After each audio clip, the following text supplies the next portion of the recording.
السلام علیکم. آج کا ہمارا ٹاپک ہے مرکب توصیفی. مرکب توصیفی میں کیا ہوتا ہے؟ بیسیکلی ایک لفظ دوسرے لفظ کی جب حالت، کیفیت اور عدد کو بیان کرتا ہے تو مطلب یعنی سمپل الفاظوں میں ایک لفظ دوسرے لفظ کی صفت ہوتا ہے، تو اسے مرکب کو مرکب توصیفی کہتے ہیں.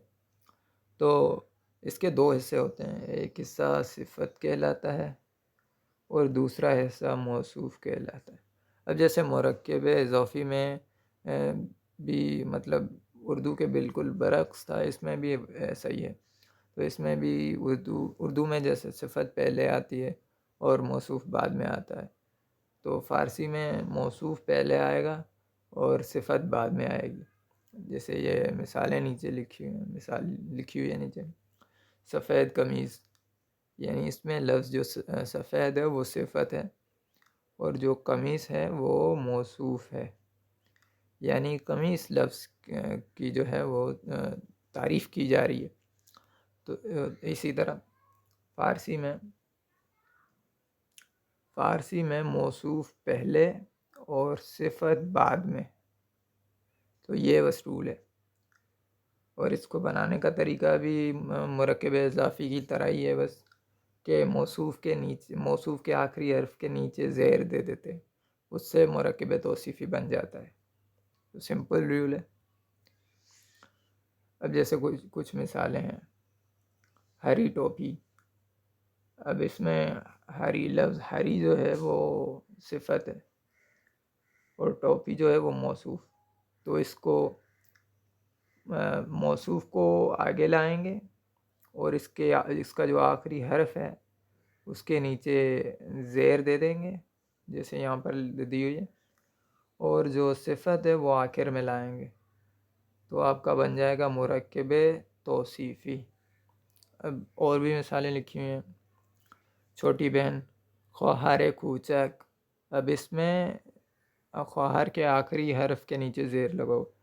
نون گرم، یعنی گرم روٹی. ٹھنڈا پانی، آب خنک. تو یہ یاد رکھنے کی بات ہے. جب ایک موصوف کی ایک سے زیادہ صفتیں ہوں تو ان کو واو یا عطف یا زیر یا حمزہ یا یہ سے ملایا جاتا ہے. جیسے آب تازہ و خنک ہے. ایسے ہی جو مذکر کی صفت ہو تو وہی مؤنث کی صفت ہوتی ہے. نیز موصوف جمع ہو یا واحد، صفت ہمیشہ واحد آئے گی. جیسے مردون نیک.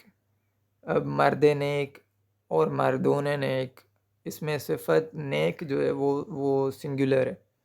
اس میں ایسا نہیں ہے کہ مردون، اب مردون پلیورل ہے تو اس کے ساتھ صفت بھی پلیورل آئے، ایسا نہیں ہے. مطلب جیسے ہوتا ہے نا عربی میں کیا ہوتا ہے کہ جو موصوف مطلب موصوف اگر پلیورل ہو تو صفت بھی پلیورل ہوتی ہے، لیکن فارسی میں ایسا بالکل بھی نہیں ہے. فارسی میں مردون نیک، زنون نیک، انہوں میں جو صفت ہے وہ واحد ہی ہے.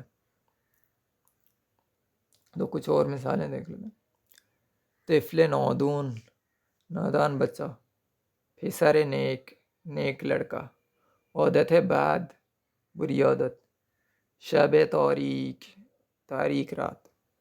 اب مرکب توصیفی اور مرکب اضافی میں فرق ایسے سمجھنا چاہیے کہ مرکب اضافی کے اردو ترجمے میں کا اور کی آتا ہے. جیسے میں نے پچھلی ویڈیو میں جس طرح بتایا تھا کہ مرکب اضافی کا اور کی والے جو ہے نا اردو میں جو مرکب ہوتے ہیں ان کو مطلب بیان کرتا ہے، ان کو ظاہر کرتا ہے.